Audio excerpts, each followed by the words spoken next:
اللہ کے محبوب علیہ السلام نے جو یوم عرفہ کو خطبہ ارشاد فرمایا ہے وہ عالمی منشور ہے انسانیت کے لیے، انسانی حقوق کا چارٹر ہے، وہ قیامت تک کے لیے نیو ورلڈ آرڈر جو اسلام نے دیا ہے، انسانی اصلاح کا مدار جن بنیادی چیزوں پہ ہے وہ خطبہ حج میں بیان فرما دی گئی۔ واقع کریم نے کسوہ نامی اونٹنی کے اوپر سوار ہو کر یہ خطبہ ارشاد فرمایا، اور یہ وہ خطبہ تھا جس خطبے کے بعد اللہ نے قرآن اتارا کہ آج تمہارا دین مکمل کر دیا ہے۔ حتمی فائنل آخری باتیں حضور نے ارشاد فرما دی، اپنی امت کو پورا منشور دے دیا قیامت تک۔ اور پھر آقا کریم علیہ السلام نے لوگوں کو اللہ کی حمد بیان کرنے کے بعد تلقین کرتے ہوئے ارشاد فرما اتقوا اللہ ربکم، لوگوں اپنے رب سے ڈرو، وصلوا خمسکم، اور 5 نمازیں پابندی کے ساتھ پڑھتے رہو، وصوموا شہرکم، اور پورے مہینے کے روزے رکھو رمضان المبارک کے، ادوا زکوٰۃ اموالکم، اور اپنے اموال کی زکوٰۃ ادا کرتے رہو،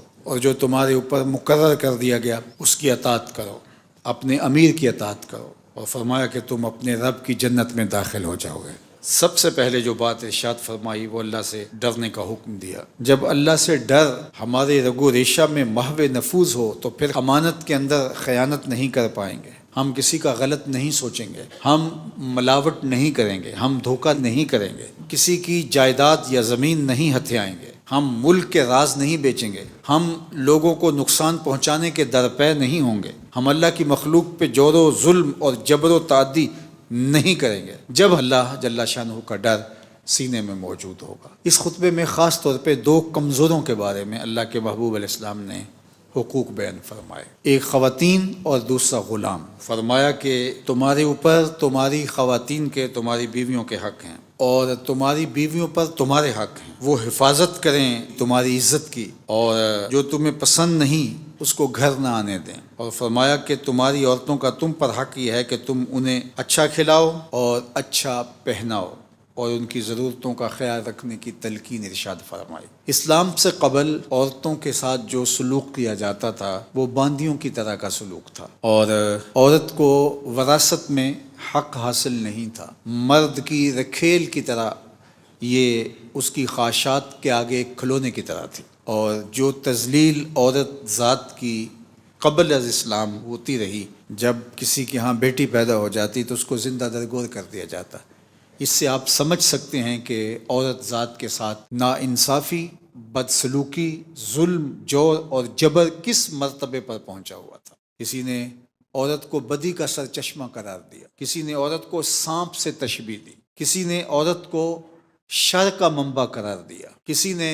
عورت کو از قبیل جن سے انسان ماننے سے انکار کر دیا کہ وہ ہم شکل ضرور ہے انسان کی لیکن انسان نہیں ہے، حتیٰ کہ انسان کے بچوں کو جنم دیتی ہے لیکن انسان نہیں۔ اور کیسی معاشرتیں تھیں اس فلسفے کو قبول بھی کرتی ہیں، وہ کہتے ہیں انسان ہے ہی نہیں، انسانوں کی ہم شکل ہے لیکن انسان کی خدمت کے لیے، ضرورت کے لیے تخلیق کی گئی کوئی اور مخلوق ہے، انسان نہیں ہے۔ لاکھوں اور کروڑوں درود مصطفیٰ جان رحمت پہ۔ جب دنیا یہ بول رہی تھی کہ عورت کے ہوتے ہوئے خدا کا قرب نہیں مل سکتا، مدینے سے آواز آتی ہے مجھے عائشہ کے بستر میں وہی اترتی ہے۔ عورت کو جب انسان ماننے سے انکار کر دیا گیا اور عورت کو پاؤں کے جوتے سے بھی بدتر سمجھا گیا، میرے حضور جنت کو کھینچ کے ماں کے قدموں میں لے آئے۔ تو یہ اسلام کا دیا ہوا فیضان ہے، اور خطبہ حجۃ الوداع میں حضور نے ان کے حقوق کو بیان فرمایا، ان کے ساتھ اچھا سلوک کرنے کی تلقین ارشاد کی۔ کہاں بیٹیاں زندہ درگور ہوتی ہیں اور کہاں حضرت فاطمہ تو زہرا سلام اللہ علیہا کے لیے حضور اپنی مسند چھوڑ کے کھڑے ہو جاتے ہیں۔ دنیا کو بتایا کہ بیٹی کا مقام کیا ہے اور بیٹی کی عزت کیا ہے اور بیٹی کی آبرو کیا ہے۔ اسی طرح غلام کی زندگی بدترین زندگی تھی، لیکن حضور نے فرمایا جو خود کھاتے ہو انہیں کھلاؤ،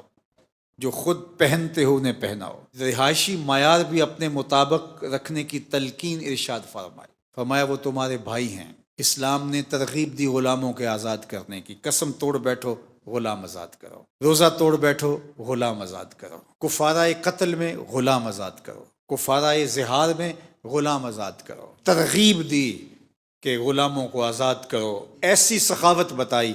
اور اسلام نے یہ نور بانٹا، یہ اجالا بانٹا، یہ روشنی تقسیم کی، تو غلاموں کے حقوق کو بیان فرمایا۔ اس کے بعد کالے کو گورے پر، گورے کو کالے پر، غریب کو امیر پر، امیر کو غریب پر۔ جو لوگوں نے خود ساختہ فضل و شرف کے معیارات مقرر کر رکھے تھے، حضور نے انہیں پاؤں تلے رون دیا۔ میں کسی عربی کو اجمی پر، کسی اجمی کو عربی پر، کسی گورے کو کالے پر اور کالے کو گورے پر کوئی فضیلت حاصل نہیں ہے۔ تم میں سے افضل اشرف وہی ہے جو متقی ہے اور پرہیزگار ہے۔ اگر معاشرہ پرہیزگاری کی بنیاد پہ کسی کو شرف دیتا ہے تو معاشرے میں خیر کی قدریں نشو و نما پائیں گی، لیکن جب عہدوں کی بنیاد پر، سرمایہ کی بنیاد پر، خاندانی وجاہتوں کی بنیاد پر معاشرہ کسی کو اہمیت دیتا ہے تو پھر معاشرہ تفریق کا، تشدد کا، تکبر کا، رعونت کا، غرور کا شکار ہوتا ہے۔ اور آج غریب اور امیر کی تقسیم معاشرتوں کے اندر نشو و نما پا گئی، اور نتیجہ کیا کہ یہ معاشرہ سکون اور طمانینت کا معاشرہ نہ رہا، یہ معاشرہ جو ہے وہ وحشت ناک معاشرہ بن گیا۔ میرے حضور نے جو معاشرہ دیا اور حجۃ الوداع کے موقع پر جس کا نقشہ کھینچا، اللہ اکبر، اس کا منظر پھر زمانے نے دیکھا۔ اسود از توحید احمر می شود، خیش فاروق و ابو ذر می شود۔ جس صف میں ابو ذر کھڑے ہیں اسی صف میں ابو بکر کھڑے ہیں، جس صف میں بلال حبشی کھڑے ہیں اسی صف میں عمر کھڑے ہیں۔ اللہ کے محبوب نے پورا منشور دیا کائنات کو۔ انسانی مساوات کا جو ضابطہ اسلام نے دنیا کے سامنے رکھا، کسی مذہب کے پاس، کسی دھرم کے پاس، کسی معاشرت کے پاس، کسی قوم کے پاس